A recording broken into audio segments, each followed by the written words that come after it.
Rebecca had exactly 15 minutes to make it across town, and she was already running late. Her black Mercedes weaved through traffic as she checked her makeup in the rearview mirror one more time. A blind date? She couldn't believe she'd agreed to this. Her best friend Linda had been pestering her for months about it, going on and on about how she needed to give regular guys a chance, whatever that meant. The restaurant was one of those expensive Italian places downtown, the kind with actual tablecloths and candles on every table. Rebecca spotted him immediately when she walked in. He was sitting at a corner table looking a bit uncomfortable in his plain blue shirt. Nothing designer about it, no watch she could see. Her heart sank a little, but she put on her professional smile and walked over. "You must be Michael," she said, extending her hand. He stood up quickly, almost knocking over his water glass. "Yes, and you're Rebecca. It's nice to finally meet you. Linda's told me a lot about you." They sat down and the waiter brought menus. Rebecca ordered a glass of wine without really looking at the price. She noticed Michael just asked for water. Strike one, she thought. The conversation started off okay.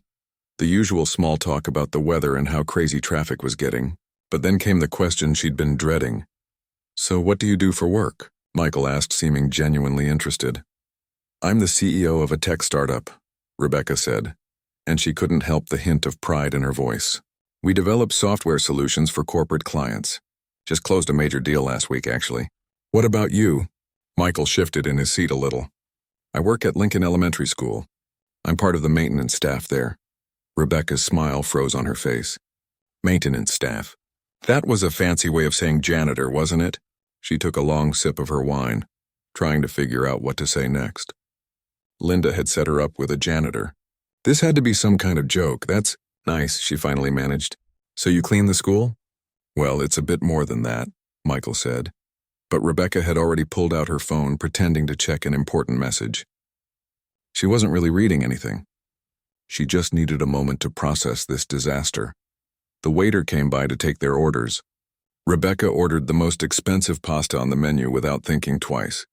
Michael chose something simple, the cheapest thing available. She noticed. Of course she noticed. "So," Rebecca said, setting her phone down but keeping it close. "How long have you been doing that?" "The school job?" "About 3 years now," Michael replied. "It's actually really fulfilling work. The kids are great, and I like knowing I'm making a difference in their environment." Rebecca almost choked on her wine. Making a difference? By mopping floors? She managed to keep her expression neutral, but inside she was already planning her exit strategy. "I also have a daughter," Michael continued, his face lighting up in a way it hadn't before. "Sophie, she's 7. Smartest kid in her class, if I'm being honest. She's the reason I do what I do." "Oh, you're divorced?" Rebecca asked, though her tone made it clear she wasn't really interested in the answer. "Widowed," Michael said quietly. "My wife passed away 3 years ago. Cancer." For a moment, Rebecca felt a twinge of something. Sympathy? Guilt? But then he kept talking. "It's been tough, but we manage. I picked up extra shifts at the school to save up for Sophie's birthday party next month. She wants one of those bounce house things, and they're not cheap." And just like that, whatever sympathy Rebecca had felt evaporated. Extra shifts. At a school? For a bounce house? This was her life now, apparently. Sitting across from a man who had to work overtime just to afford a child's birthday party, while she'd spent more on her shoes than he probably made in a month. "That's sweet," she said, but the word came out flat. She checked her phone again. Their food arrived, and Rebecca barely tasted hers. She was too busy thinking about how she was going to tell Linda that this absolutely could not happen again. What had her friend been thinking? Michael seemed nice enough, sure, but they were from completely different worlds. Michael tried to keep the conversation going. He asked about her company, her hobbies, where she liked to travel. Rebecca's answers got shorter and shorter. Paris last spring, considering Bali next, a new luxury condo downtown. Everything she said just seemed to highlight the gap between them. "I don't really travel much," Michael admitted. "Between work and Sophie, there's not much time. Plus, the budget doesn't really allow for it. But we take day trips sometimes. There's this great park about an hour away, and Sophie loves it there." Rebecca actually laughed at that. She didn't mean to. It just came out. This sharp sound that made a couple at the next table look over. Michael's face changed. The friendliness in his eyes dimmed a little. "I'm sorry," she said. though she wasn't really. It's just a park? That's your idea of a vacation? It makes Sophie happy, Michael said, and there was an edge to his voice now. Not everything has to be expensive to be meaningful. Of course not, Rebecca said quickly, but the damage was done. She could feel the atmosphere at the table shifting, getting colder. She started talking about her company again, about the deals she was closing and the investors she was meeting with. She name-dropped a few tech giants, mentioned the conferences she spoke at. If Michael was impressed, he didn't show it. He just nodded politely and moved his pasta around his plate. You must be very driven, he said at one point. I am, Rebecca replied. I believe in working hard for what you want. Building something real, you know? Creating success. The implication hung in the air. Michael caught it. Right, he said. Success. When the check came, there was an awkward moment. Rebecca had assumed she'd just pay for her half and leave, but Michael insisted on covering his portion. He pulled out his wallet and she noticed it was worn, the leather cracked at the edges. He counted out bills carefully, making sure he had enough. I can get it, Rebecca offered, but the condescension in her voice was obvious even to her. I've got it, Michael said firmly. I pay my own way. They walked out of the restaurant together, but the silence between them was heavy. Rebecca was already texting Linda in her head, planning exactly what she was going to say about this disaster. How could Linda think this would work? A CEO and a school janitor? It was like something out of a bad movie. The parking garage was attached to the restaurant, dimly lit with concrete pillars casting long shadows. Rebecca's heels clicked loudly against the floor as she walked quickly toward her car. She just wanted this night to be over. Michael was somewhere behind her, heading to his own vehicle. She didn't bother to say a proper goodbye. Just a quick thanks for dinner thrown over her shoulder. She was mentally composing her angry text to Linda when she heard footsteps that weren't hers. Fast footsteps. Multiple people. Her finger hovered over her phone screen, and that's when she saw them. 2 men, stepping out from between parked cars, blocking her path to her Mercedes. Everything was about to change, though Rebecca didn't know it yet. The night she thought was the worst date of her life was about to become the most important night of her life. And the man she'd spent 2 hours looking down on was about to show her exactly what real character looked like. Rebecca's heart jumped into her throat. The 2 men were big, dressed in dark hoodies that made them blend into the shadows of the parking garage. One of them had his hands in his pockets, and the way he stood made Rebecca's instincts scream danger. The other one was smiling, but it wasn't a friendly smile. It was the kind of smile that made her blood run cold. Nice bag, the first man said, his eyes locked on the designer purse hanging from her shoulder. That's a what, $2,000 bag? Maybe 3. Rebecca's hand instinctively clutched the purse tighter. It was a stupid move. She realized that immediately. But fear wasn't exactly making her think clearly. Her phone was in her other hand, but her fingers felt numb. She couldn't remember how to unlock it. Couldn't remember anything except the pounding of her own heartbeat in her ears. The bag, lady, the second man said, stepping closer. And that phone. And those earrings look real nice too. I don't want any trouble, Rebecca managed to say, and she hated how small her voice sounded. Where was the confident CEO now? Where was the woman who commanded boardrooms and closed million-dollar deals? All of that disappeared the moment real danger showed up. Then don't make trouble, the first man said.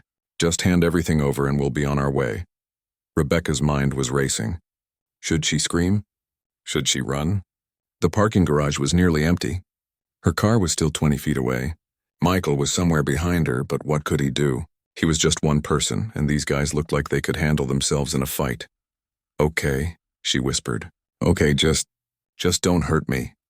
Her hands were shaking as she started to reach for her purse strap. This was really happening. She was about to get robbed. Possibly worse, and there was nothing she could do about it.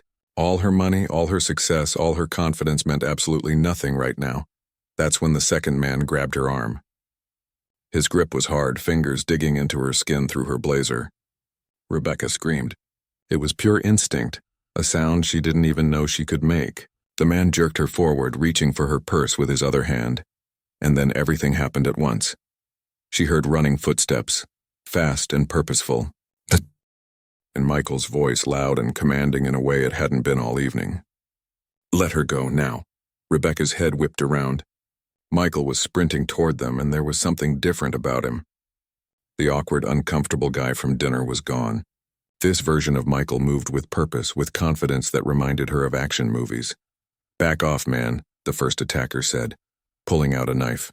The blade caught the fluorescent light, and Rebecca felt her legs go weak. This was bad. This was really, really bad. But Michael didn't back off. He didn't even slow down. When he reached them, he moved in a way that Rebecca's brain couldn't quite process. One moment the knife was pointing at them. The next it was clattering across the concrete floor. The man who'd been holding it was on the ground, clutching his wrist and yelling. The second man let go of Rebecca and swung at Michael. Michael ducked under the punch like he'd known exactly where it was going to be, then stepped in close and did something with his hands that made the attacker stumble backwards. Another quick movement, and that man was on the ground too, gasping for air. The whole thing took maybe 10 seconds. 10 seconds, and both attackers were down. Michael positioned himself between Rebecca and the men, his phone already out and dialing. "This is Michael Torres," he said into the phone, his voice steady and calm. "I need police at the parking garage on 5th and Main. 2 attempted robbery suspects currently detained. 1 was armed with a knife, weapon is secured. We need officers here now." Rebecca just stood there, her back pressed against a concrete pillar, unable to process what she'd just witnessed. Her hands were still shaking, her heart was still racing. But Michael looked like he did this kind of thing every day. He kept his eyes on the 2 men, making sure they didn't try to get up while he gave the emergency dispatcher all the necessary information. "Are you hurt?" he asked Rebecca, glancing at her quickly before turning his attention back to the attackers. No, I don't think so," Rebecca managed to say. Her arm hurt where the man had grabbed her, but that seemed minor compared to what could have happened. "Police are 2 minutes out," Michael said. "Just stay behind me." The 2 men on the ground were groaning, one of them trying to sit up. Michael took a step forward, and the man immediately went still. There was something about Michael's posture, the way he carried himself, that made it clear he knew exactly what he was doing. "Don't even think about it," Michael said quietly. "Trust me, you don't want to make this worse." Rebecca's mind was spinning. Who was this man? The nervous, soft-spoken guy who worked at an elementary school shouldn't be able to do what she'd just seen. That required training, real training. Military or police or something. She heard sirens in the distance, getting closer. Michael relaxed slightly, though he never took his eyes off the attackers. "Almost here," he said to Rebecca. "You're safe now." Safe. The word felt strange. 20 minutes ago, she'd felt superior to this man. She'd looked down on him, judged him, practically laughed in his face about his life choices. And now he'd just saved her from something terrible. Possibly saved her life. 3 police cars pulled into the parking garage, lights flashing. Officers jumped out, hands on their weapons. Michael slowly raised one hand while keeping the other visible, clearly familiar with how to handle this situation. "Officers, I'm the one who called it in," he said calmly. "These 2 attempted to rob this woman.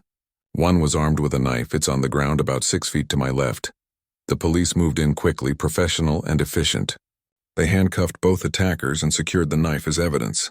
One officer, a younger guy who looked like he was in his 20s, stopped when he got a good look at Michael. "Mr. Torres," the officer said, his tone shifting to something like respect. "What are you doing here?" "Wrong place, right time," Michael replied with a slight smile. "Just having dinner nearby." "Well, lucky for this lady you were here," the officer said, then turned to Rebecca. "Ma'am, are you all right? Do you need medical attention?" Rebecca shook her head, still not quite able to form coherent sentences. Another officer came over to take her statement, asking her to describe what happened. She did her best, her voice still shaky, describing how the men approached her, how they demanded her belongings, how Michael had stepped in. "And you are?" the officer asked Michael. "Michael Torres," he replied simply. The officer's pen paused over his notepad. "The Michael Torres? I thought you looked familiar. My captain talks about you sometimes. Says you're a legend." Michael looked uncomfortable. "I'm retired from all that. Just trying to live quietly now." "Right, of course," the officer said, but Rebecca could hear the respect in his voice. "Still impressive work here. Those guys didn't stand a chance." Rebecca wanted to ask what they were talking about. A legend, retired from what? But the officers were busy finishing up their reports, and Michael was giving his statement to another cop. She heard him mention that he'd trained in defensive tactics but kept the details vague. It took about 30 minutes for everything to wrap up. The attackers were loaded into police cars, still complaining about their injuries. One officer assured Rebecca they'd be in touch if they needed anything else, and that she should expect to hear from the district attorney's office about pressing charges. Finally, it was just Rebecca and Michael standing in the parking garage. The adrenaline was wearing off, leaving Rebecca feeling exhausted and shaky. She wrapped her arms around herself, suddenly cold despite the warm evening. "Thank you," she said, and her voice cracked on the words. "You saved my life. Those men, they could have—" "Don't think about what could have happened," Michael said gently. "Focus on the fact that you're okay." "How did you do that?" Rebecca asked. "The way you moved, the way you handled them, that's not something you learn from a YouTube video." Michael sighed, running a hand through his hair. "It's a long story." "I think I've got time," Rebecca said. Her hands were still shaking and she realized she was probably in shock. "I don't think I should drive right now anyway."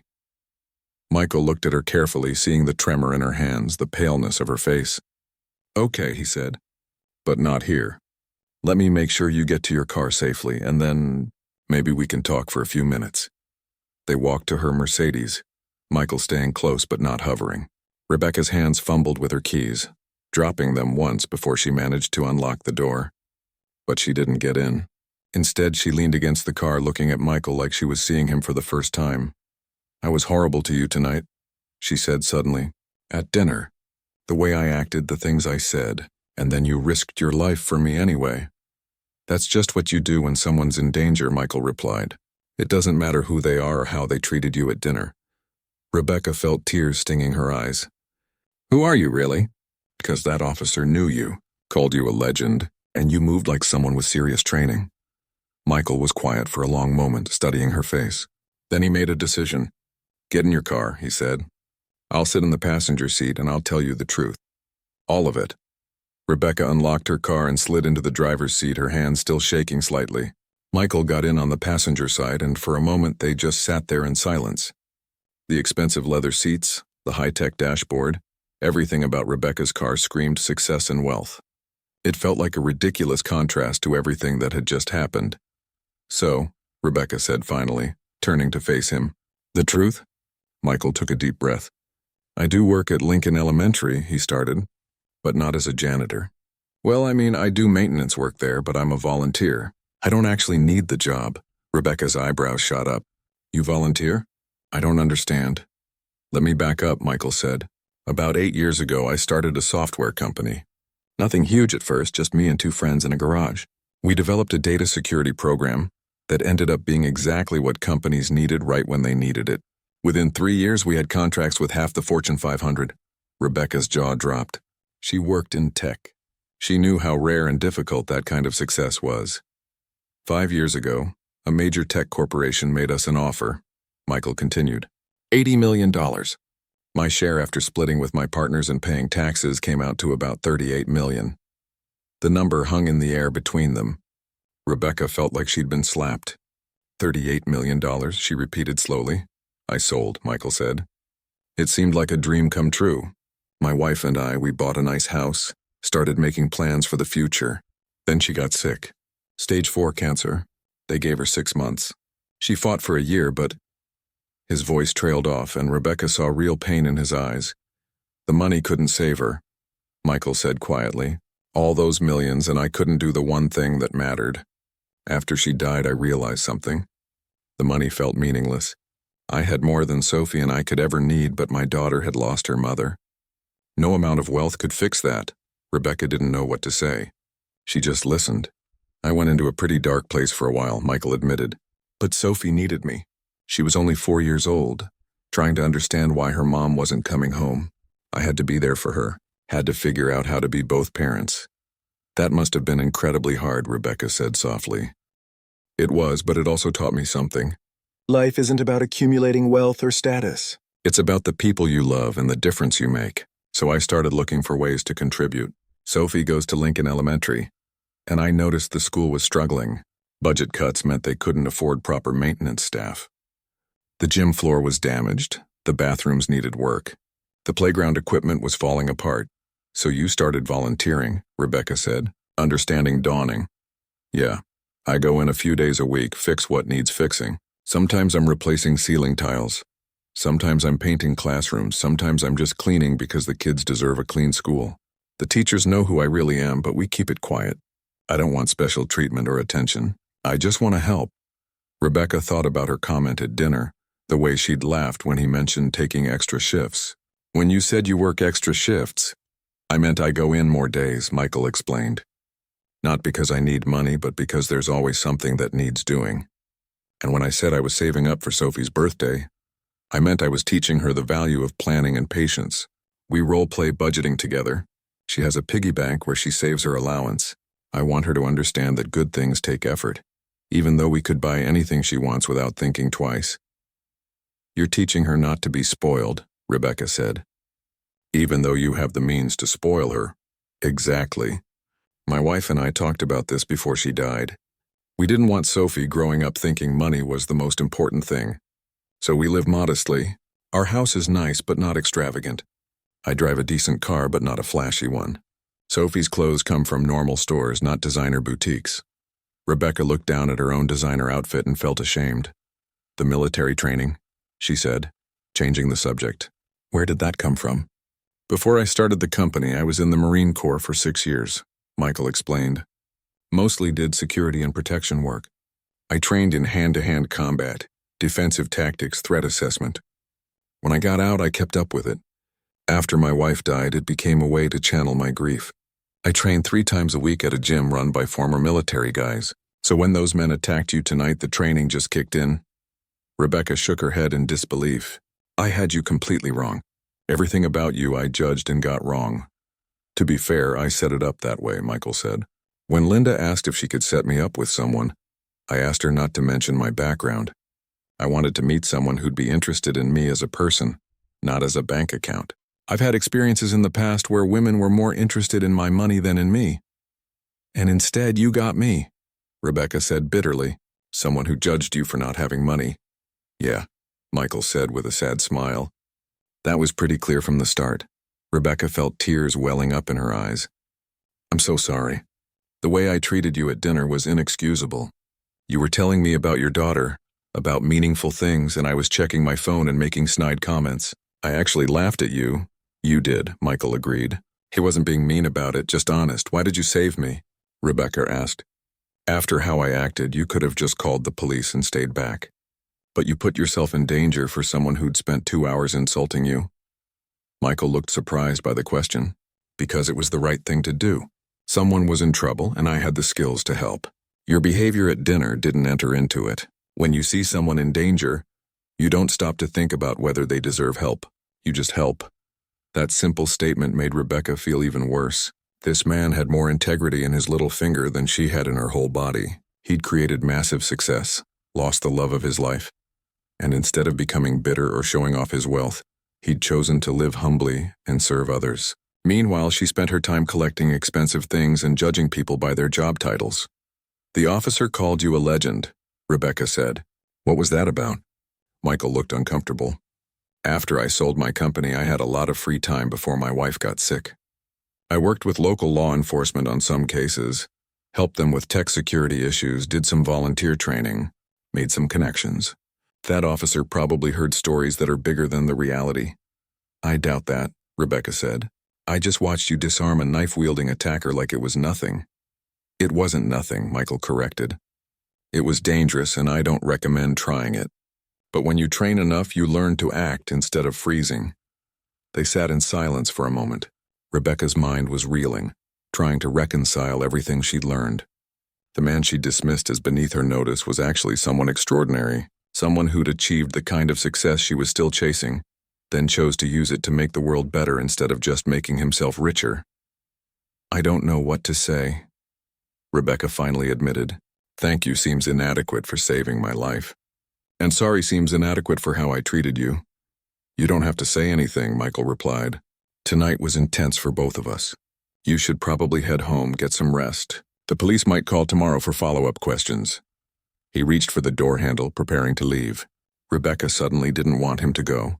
Not like this, not with things so unresolved. Michael, wait, she said. Can I ask you something? He paused, hand on the door. Sure. Do you think people can change? I mean really change, not just superficially. Michael thought about that for a moment. I think people can change if they really want to. If they recognize something in themselves that needs changing, and they're willing to do the hard work, but it has to come from inside. You can't change for someone else or because you think you should. You have to change because you look in the mirror and don't like what you see. Rebecca nodded slowly. She was looking in that mirror right now and she definitely didn't like what she saw. A woman so focused on status and wealth that she'd forgotten basic human decency. A woman who measured people by their paychecks instead of their character. I think I need to do some serious thinking, she said quietly. Probably a good idea. Michael agreed. He opened the door and stepped out, then leaned down to look at her one more time. For what it's worth, Rebecca, you don't seem like a bad person. Just someone who's been focused on the wrong things. We all go through phases like that. What matters is whether you learn from it. With that, he closed the door and walked away, heading toward a car several rows over. Rebecca watched him go. This man who'd turned her entire worldview upside down in one evening.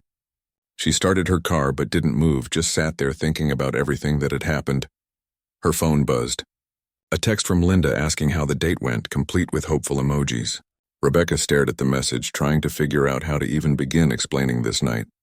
How do you tell someone that their blind date setup resulted in an attempted robbery, a heroic rescue, and the revelation that the guy you'd been insulting was actually a multi-millionaire philanthropist? Instead of texting back, Rebecca just put her phone down.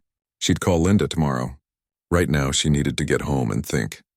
Really think about who she'd become and whether that was who she wanted to be. Rebecca didn't sleep that night. She lay in her king-sized bed in her luxury downtown condo, staring at the ceiling as the city lights filtered through her floor-to-ceiling windows. Every time she closed her eyes, she saw the scene replaying. The attackers, the knife, Michael's face as he moved to protect her without hesitation. The way he'd talked about his daughter, about his choices, about what really mattered in life. Around 3 a.m, she got up and made coffee. Her condo was the kind of place that usually made her feel accomplished. Expensive furniture, designer everything, a view that cost extra. But tonight it all felt hollow. Empty. Like she was living in a beautifully decorated box that had nothing real inside it. She thought about Michael's simple statement about why he'd saved her. Because it was the right thing to do. No calculation, no weighing of whether she deserved it. Just pure instinct to help someone in danger. When was the last time she'd done something just because it was right, without thinking about what she'd get out of it? Rebecca pulled out her laptop and did something she hadn't done in years. She looked up volunteer opportunities in her city. Food banks, literacy programs, mentorship organizations, page after page of ways people were helping others, giving their time and energy without expecting anything back. She'd been so focused on climbing higher, on building her company bigger, that she'd completely forgotten about this entire world of people who measured success differently. At 6 a.m, she called Linda. Do you have any idea what time it is? Linda answered groggily.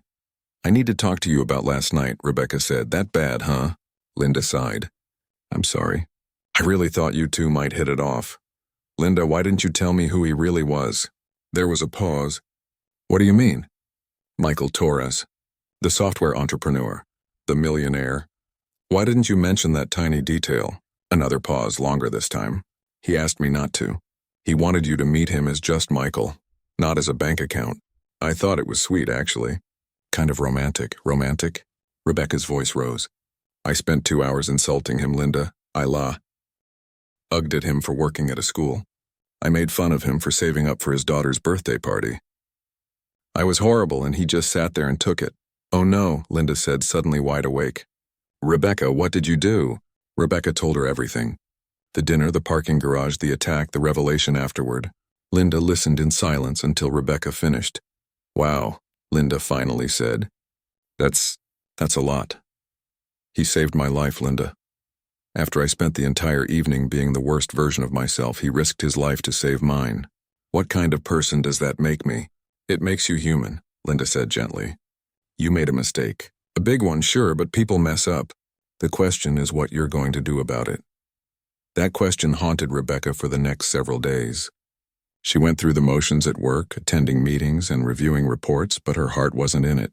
She kept thinking about what Michael had said about his daughter, about teaching her values even though they had money, about how he volunteered at her school not for recognition, but because the kids deserved better. One afternoon, her assistant brought in the quarterly charity donation requests. Rebecca usually just had her assistant pick 3 or 4 and write checks. Easy, impersonal, tax-deductible. But this time Rebecca actually read through them. Really read them. Organizations helping single parents, supporting underfunded schools, providing resources for kids who'd lost parents. Each one represented real people with real struggles. She found herself thinking about Michael's daughter, Sophie, 7 years old, growing up without her mother. And instead of spoiling her to make up for the loss, Michael was teaching her values, showing her that wealth wasn't what made life meaningful. Rebecca didn't have kids, but if she did, what values would she be teaching them? That designer bags and expensive cars were what mattered. That people were worth judging by their job titles? The thought made her sick. On Saturday morning, Rebecca did something completely out of character. She drove to Lincoln Elementary School. There was some kind of community event happening. Fundraiser for new playground equipment according to the sign out front. The parking lot was full of families, kids running around in the sunshine while parents set up tables and hung decorations. She almost turned around and left. What was she even doing here? But then she saw him. Michael was on the playground, helping to assemble what looked like a new swing set. His daughter was nearby, a beautiful little girl with dark curly hair, directing other kids in some kind of organized chaos that only 7-year-olds could create. Rebecca got out of her car before she could talk herself out of it. She'd dressed down for this, jeans and a simple blouse instead of her usual designer outfits. As she walked toward the school, a woman at a registration table greeted her warmly. "Hi there. Are you here for the fundraiser? We've got food, games, and we're selling raffle tickets for some great prizes." "I'd like to make a donation," Rebecca said. "Where do I do that?" The woman pointed her toward another table where a tired-looking teacher was managing a cash box. Rebecca pulled out her checkbook, hesitated, then wrote a number that made the teacher's eyes go wide. This is very generous," the teacher stammered. "Can I get your name for our donor list?" "Just put it as anonymous," Rebecca said quickly. She remembered how Michael donated, how he didn't want attention or recognition. "I just want to help the school." "Well, thank you," the teacher said, looking like she might cry. "This will make such a difference for our kids." Rebecca wandered through the event watching families interact. It was so different from her usual world of networking events and business dinners. Here, people were just being real. Parents were laughing and talking. Kids were playing without expensive toys or structured activities. There was something genuine about it all that made Rebecca feel like an outsider looking in. "Ms. Chen?" She turned to find Sophie standing there looking up at her with big curious eyes. "You're the lady from the fundraiser last month," Sophie said. "The one who gave us the computers." Rebecca's heart skipped. "I'm sorry, I don't know what you mean." "My dad told me," Sophie said matter-of-factly. "He said you were the one who donated the new computer lab but wanted to keep it secret. He figured it out somehow." "He's really smart like that." Rebecca didn't know what to say. She'd made that donation anonymously specifically because she was trying to follow Michael's example. "Is it true you went on a date with my dad?" Sophie asked, and Rebecca nearly choked. Yes. We had dinner once. He said it didn't go very well," Sophie continued with the brutal honesty only kids possessed. "But then he said you helped catch some bad guys, so that was cool." "Your dad caught the bad guys," Rebecca corrected. "He was very brave. He's the best dad," Sophie said with complete confidence. "Even though we don't have a lot of money, he makes sure we have everything we need, and he says that's what matters, not how much money you have." "He's right about that," Rebecca said softly. "Your dad is a very smart man. Are you going to go on another date with him?" Sophie asked hopefully. "Because my birthday is next week, and you could come to my party if you want. We're having a bounce house and everything." Rebecca felt her throat tighten. This sweet kid was inviting her to her birthday party, completely unaware of how badly Rebecca had treated her father. "I don't know if your dad would want me there," Rebecca admitted. "Why not? Did you do something mean?" The question was so direct, so innocent that Rebecca couldn't lie. "Yeah, I kind of did. I said some things at dinner that weren't very nice." Sophie thought about this for a moment. "My friend Tyler said something mean to me once. But then he apologized and now we're best friends. Maybe you should apologize to my dad." That's pretty good advice, a voice said behind Rebecca. She spun around to find Michael standing there, tools in his hands, and a slight smile on his face. He must have finished with the swing set. Sophie, why don't you go help Mrs. Anderson with the cake table? Michael suggested gently. Okay. Sophie ran off, waving goodbye to Rebecca as she went. Michael and Rebecca stood there looking at each other. Rebecca felt her carefully prepared speech evaporate from her mind. I've been wanting to talk to you, she finally said. I've been thinking a lot about what happened. About what you said. Want to take a walk? Michael offered, gesturing toward the school track that circled the field. They walked in silence for a moment, the sounds of the fundraiser fading behind them. I can't stop thinking about that night, Rebecca admitted. Not just the attack, but everything. The way I treated you at dinner, the assumptions I made. You were trying to tell me about things that mattered to you, and I was too busy being judgmental to actually listen. It happens, Michael said neutrally. It shouldn't, Rebecca insisted. I've spent the last week looking at my life, really looking at it, and I don't like what I see. I've been so obsessed with success and status that I forgot to be a decent human being. Michael didn't respond immediately.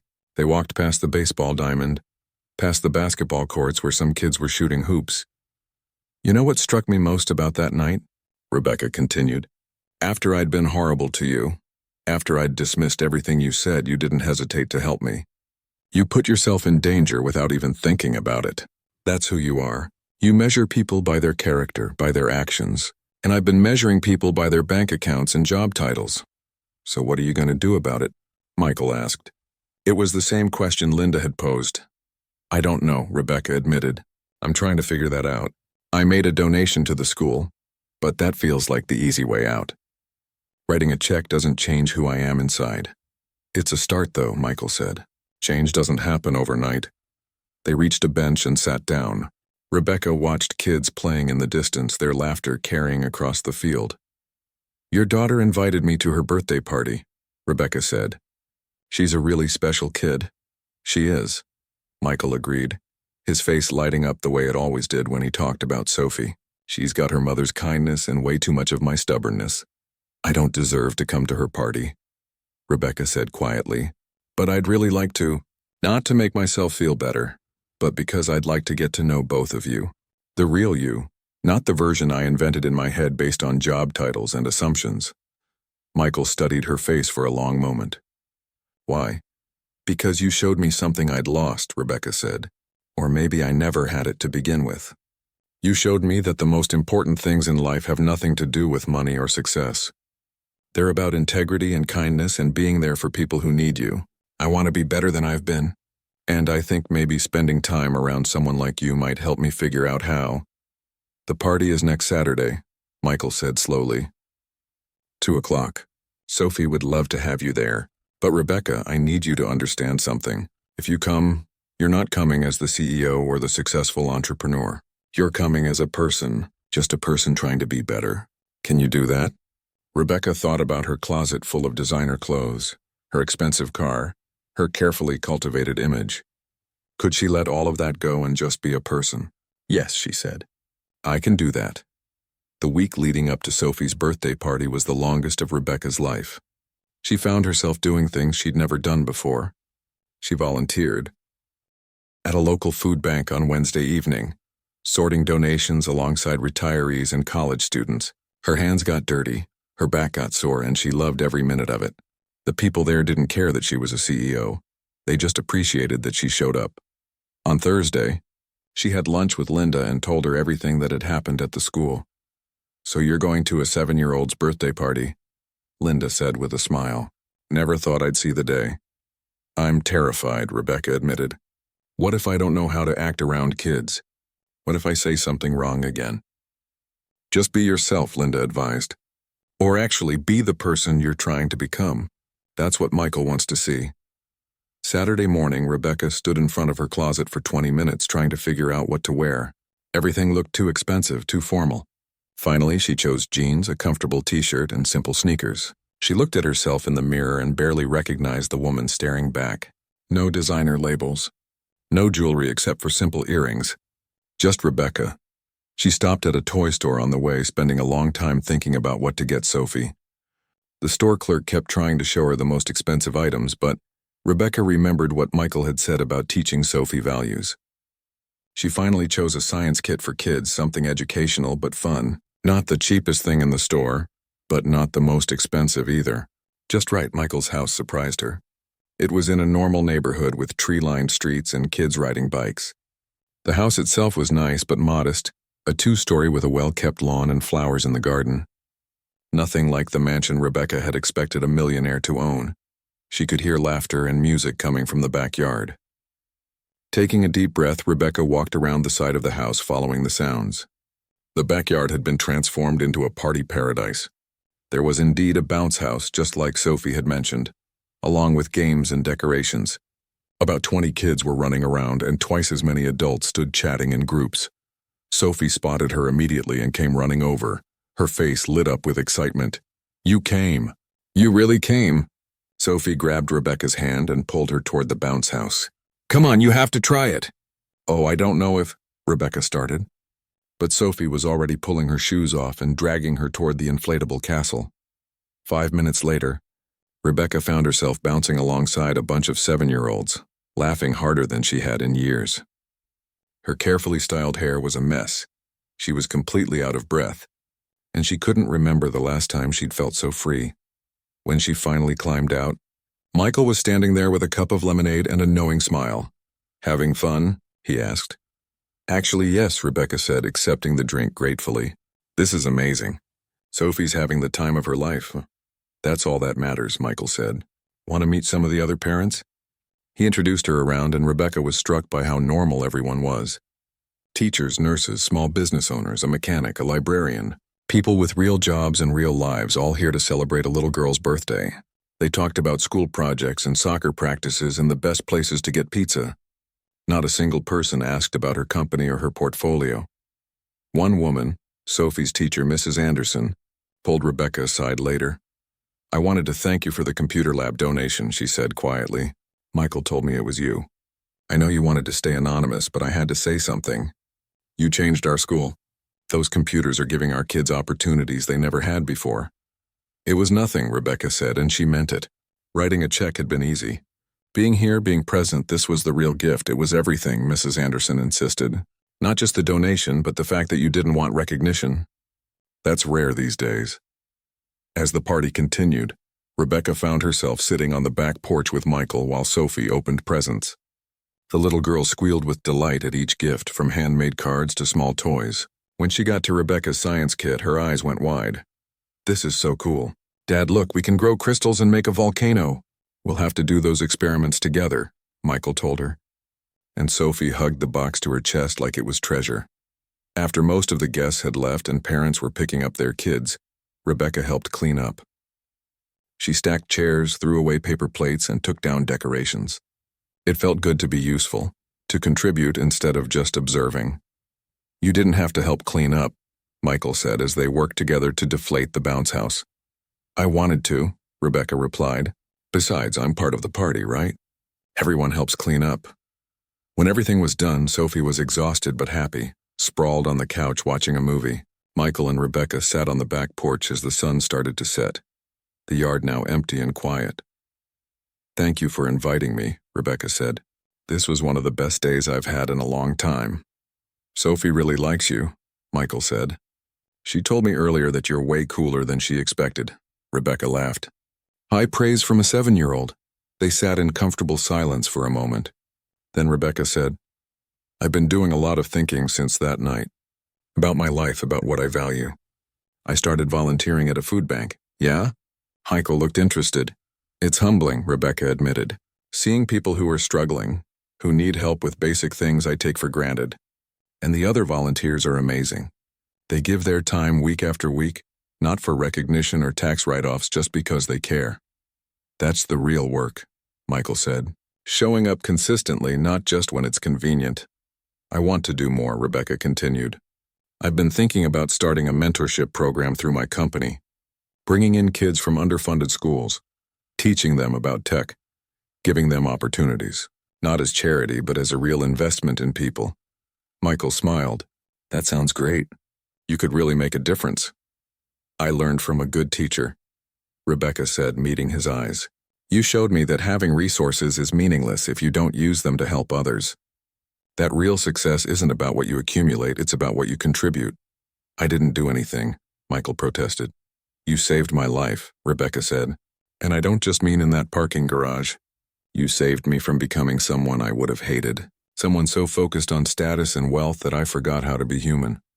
Michael looked at her thoughtfully. You're being pretty hard on yourself. I need to be, Rebecca replied. Because if I'm not honest about who I was, I can't become who I want to be. And who I want to be is someone more like you. Someone who measures success by the lives they touch, not the money they make. The back door opened and Sophie came out, rubbing her eyes sleepily. Dad, can Rebecca stay for dinner, please? Michael looked at Rebecca, a question in his eyes. I'd love to, Rebecca said before he could ask. If that's okay. Pizza okay with you? Michael asked. We don't do anything fancy around here. Pizza sounds perfect, Rebecca said, and she meant it. Over dinner, Sophie talked nonstop about her party, about her friends, about the science experiments she wanted to try. Rebecca found herself genuinely engaged, asking questions and laughing at Sophie's stories. This little girl who'd lost her mother but was growing up with so much love and such strong values was inspiring in a way Rebecca hadn't expected. After Sophie went to bed, Rebecca and Michael sat in the living room with coffee. Can I ask you something? Rebecca said. That night, after you told me the truth about who you were, you said something about people only being able to change if they really wanted to. Do you think I've changed? Michael considered the question carefully. I think you're changing. Real change takes time. It's not about one good day or one act of kindness. It's about consistent choices day after day to be better than you were. That's what scares me, Rebecca admitted. What if I slip back into old patterns? What if a few months from now I'm back to measuring people by their job titles and caring more about designer bags than human beings? Then you course correct, Michael said simply. Nobody's perfect. We all backslide sometimes. The key is recognizing it and choosing better the next time. Rebecca nodded, absorbing this. I want to keep doing this. The volunteering, the mentorship program, all of it. But I also want, she paused, gathering courage. I want to keep seeing you. And Sophie, if that's something you'd be open to. Michael looked surprised.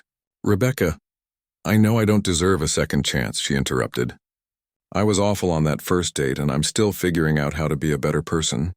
But spending time with you and Sophie today showed me something. It showed me what life could be like if I focus on the things that actually matter. And I think both of you matter a lot. Michael was quiet for a long moment. I need to think about Sophie, he finally said. She's already attached to you, and if this doesn't work out, I understand, Rebecca said quickly. I wouldn't want to hurt her. Maybe we could start slow? I could keep volunteering at the school, and we'd run into each other naturally. No pressure, no expectations. Just two people getting to know each other. And if Sophie asks why you're around so much, tell her I'm your friend, Rebecca said. Because I hope that's what we can be at minimum. You've taught me more in 2 weeks than I've learned in years. I'd like to keep learning.